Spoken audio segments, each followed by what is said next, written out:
But right now it's time to welcome our first guest, Logan Mohtashami. Logan is a financial writer and a blogger who covers the United States economy and specializes in the housing market. His work can be found in publications such as Business Insider and Benzinga.com and on his own highly respected and often quoted blog, Financial Truth. His astute analysis of economic data and years of experience in financial services allow him to present us with a unique, informed, and unbiased perspective on the financial markets. We're happy to have him back on the show. Logan, welcome back. Great to be here. So, you know, a lot of analysts, not me, but a lot of analysts have been expecting a huge spike in inflation for some time now. Why hasn't it happened? Well, I think a lot of people have a misunderstanding of how inflation works because they based it on a premise that the dollar was going to collapse and we would get currency-induced inflation. And this isn't the case. This hasn't happened. The dollar's actually gotten stronger in this cycle. And kind of the new century mode of older demographics and technology killing old school inflation has created the most stable inflation period that we've ever seen in probably over 5 decades. And people are still anticipating the dollar to collapse at some point to create currency-induced inflation, and the exact opposite has happened. So let's put the currency stuff aside for a moment. You know, I think what's happened, and tell me if you agree with this at all or disagree, but you know, we got into permanent national debt really around the time of the Depression, and that's really when we first started seeing permanent inflation in our country. And as a result of that, I think a lot of economists have tied those two together, and they've made one assumption that isn't holding true anymore, and that is when the government prints money or floods the economy with money, that money will be spent on goods and services will stimulate the economy. But it seems like now with the baby boomers and this generation, that assumption isn't valid anymore. Is that part of the reason you think that maybe we're struggling to create inflation? Well, retail sales are at all-time highs. Car sales have had the best 3-year period ever in U.S. history. So we're spending, but in the sense of flooding the market and spending on more goods, I think, you know, when you're a growing population country, when you have prime age labor force growing at a high rate, and you need to build stuff, cities, roads, you need dishwashers, all these things can create inflation. But we're an older country, and this is similar to what's even happening to Japan. Japan's debt to GDP is at 250%. They can't get inflation if their life depended on it out there. So I think what happened in the previous century is not a replicate to happen in this century, especially for more developed countries that have actually a higher net wealth, a higher median income, and the inflation rate is just not growing like it used to. If you think about it, for 30 years now, we've had you know, really, we've been artificially stimulating the economy with artificial tactics. I remember in the late 80s, I was one of the first people to get a liar loan. I remember them telling me, hey, because you put 30% down, just tell us how much money you earn and we're not going to check. And I remember thinking that was a little weird. And I remember, you know, for the first time with car leases, late 80s, early 90s, all of a sudden average Americans thinking, well, if I'm always going to have a car payment, I might as well get a new car every 2 years. Well, that's great, but that artificially causes the bubble to expand. And it seems like our economy's run out of tricks now to artificially inflate things. And it's almost like now we're getting to like a normal level of spending growth. Are you seeing that? Well, prime age labor force in this cycle, for the first time in a while, actually declined and we're slowly growing back. Now we're growing again. So actually, I'm very bullish on the U.S. economy for the next 2 or 3 decades. But I also understand that federal debt is going to increase at the fastest and highest levels we've ever seen, just because we have so many older people now. And to me, it's if higher federal debt or higher spending does not create inflation, then basically what we have is a debt service economy. So as long as interest rates stay low, we can still roughly consume to have a 2% economy out there without creating massive inflation where it would deteriorate the economy to any degree. So I think we're kind of in a little Goldilocks spot just because we have the reserve currency of the world. And I think old school inflation, how we used to look at it in the previous century, does not apply to this decade.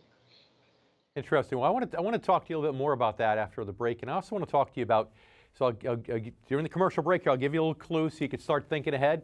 You know, wage growth. Wage growth has been flat, and I want to talk to you a little bit about that. And also, you know, why the tax cuts haven't seemed to have manifested themselves with increased wage growth so far. So stay with us, Logan. We'll be back in a bit. And you stay with us, too. We have many more words of wisdom here from Logan Mohtashami on the income generation. We'll be right back.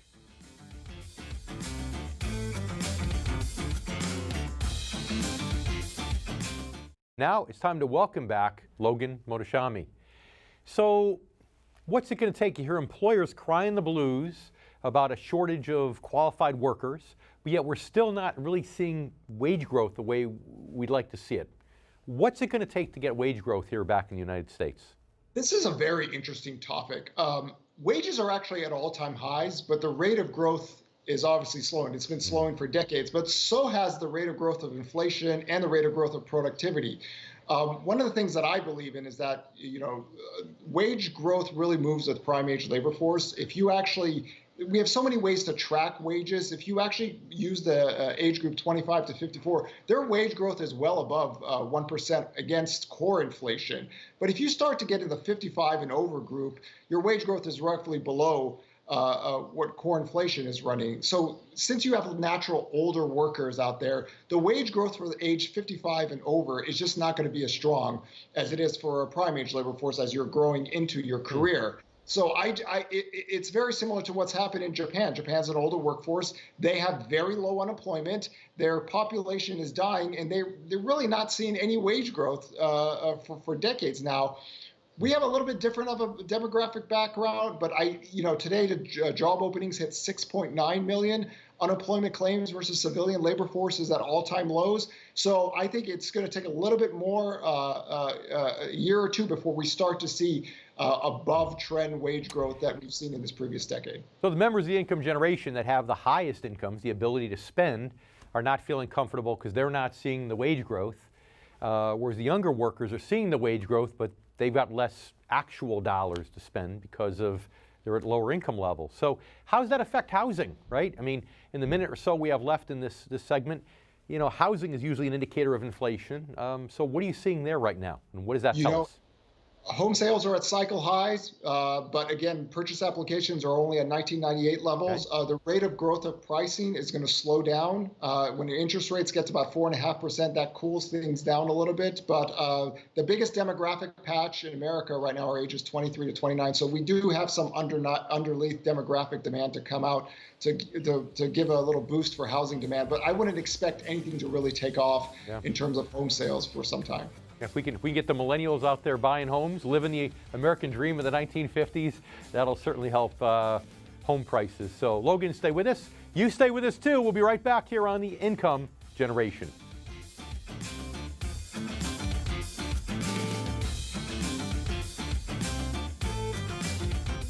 Now it's time to welcome back Logan Mohtashami. Logan, I've said for a while that my retired clients seem to say that the rate of inflation that they feel is higher than the CPI index would lead one to believe. We had a guest on just a couple months ago who actually said he thinks the real rate of inflation for retirees is closer to 7 or 8%. That sounds too high to me. Your thoughts? Well, 7 to 8%, if they're specifically just talking about healthcare, then inflation, so much of the inflation component is housing. It's about 42%, but housing component, but 31% of that is transportation and food. So you're seeing whenever oil prices rise or fall, that moves headline inflation a lot. But housing inflation is a real thing, and rent inflation and home price inflation are actually real things that Americans have to deal with as their primary costs. So they're probably dealing with higher inflation dealt with just healthcare and housing, and it could feel like 7 to 8% in some areas of the U.S. Quite interesting. All right, that's a big number. Okay, the 800-pound gorilla in the room. You ready? Can you guess what it is, Logan? Trade war. Trade war and tariffs. Trade war. Okay. What could that do to inflation? I'm not a big believer that the trade war would actually continue just because the world economies need it more than us. We've already seen what happens to lumber prices, steel prices, and aluminum prices, but they're starting to cool down a little bit, especially lumber prices have fallen down.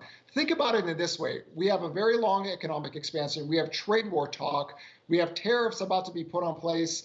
And look where inflation is at. Core inflation is still a little bit over 2% right now for CPI, and PCE is not even at 2%. So things are different these days in terms of you're looking at a trade war, inflationary tactics. You need a lot more to happen for that to continue. And 2019 would be the year to see some of the inflation things actually might take off if we start to escalate this trade war, which I don't think will happen. You think it could potentially cause a lot of inflation if it continues in the worst case scenario, but your best thought is that because of the power that we have and the strength of our economy here right now in the United States, that it's not going to go on forever, that eventually other countries will come to the table and we'll create a deal. Other countries need this more than we do, so we're just pushing our weight around. But if we don't start to make deals, before 2019 happens, then it can escalate. And if things escalate, then you could get inflation. Right now, the tariffs and the percentage of tariffs are so small compared to what it used to be when we really had some trade war. So I'm not a trade war fear guy yet. I would need to see actual, things get into place and then escalation happens for that to occur. But I honestly believe everyone will deal out at the end, especially Canada, Mexico, China, Europe, where the trade is more important to them than us. Well, Logan, I certainly hope you're right with that point. Logan, we're out of time. It's been my pleasure having you back on the show. Thank you. Pleasure to be here. And also, you stay with us too. We have more here today on the Income Generation.